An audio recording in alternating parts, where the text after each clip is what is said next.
Pandian store சீரியல்ல அடுத்து வர எபிசோட்ல தங்கமயில் வந்து வயித்துல இருக்கிற குழந்தை எப்படி இருக்குது அப்படின்னு பார்க்கறதுக்காக ஸ்கேன் பண்ணுறதுக்காக ஹாஸ்பிட்டலுக்கு போகிறாங்க. இப்போ டெஸ்ட் எல்லாம் முடிஞ்சு மறுபடியும் வயிற்றை செக் பண்ணுறதுக்காக டாக்டர் வந்து உள்ளே கூட்டிகிட்டு போகிறாங்க.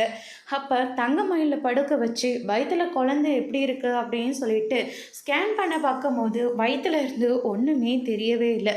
அதுக்கு அடுத்து தான் டாக்டர் இருந்துட்டு நீ ப்ரெக்னெண்ட்டாக இருக்கியாம்மா அப்படின்னு சொல்லிட்டு கேட்குறாங்க. ஆமாம் டாக்டர், நான் ப்ரெக்னெண்ட்டாக தான் இருக்கேன் அப்படின்ற மாதிரி சொன்ன உடனே ஆமாம் வயிற்றில் இருக்கிற குழந்தை எப்படி இருக்குது டாக்டர் அப்படின்னு சொல்லிட்டு தங்கமயில் வந்து கேட்குறாங்க.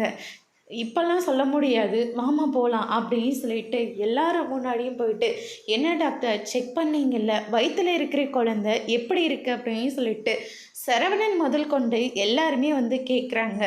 அதுக்கு அடுத்ததாக முதல்ல அவங்க ப்ரெக்னெண்ட்டாகவே இல்லை, அவங்க டெஸ்ட் பண்ணது வந்து அது ஒரு மாதிரியாக தான் தெரிஞ்சுது. அது யூஸ்வலாக எல்லாருக்குமே அந்த மாதிரி தெரியும். டாக்டர்கிட்ட செக் பண்ணால் மட்டும்தான் அவங்க ப்ரெக்னெண்ட்டாக இருக்காங்களா இல்லையான்னு எல்லாருக்குமே தெரியும் அப்படின்ற மாதிரி வந்து சொல்லிடுறாங்க. தங்கமயில் ப்ரெக்னெண்ட்டாக இல்லைன்னு சொன்ன உடனே எல்லாருமே அப்செட் ஆகி வீட்டுக்கு போகிறாங்க.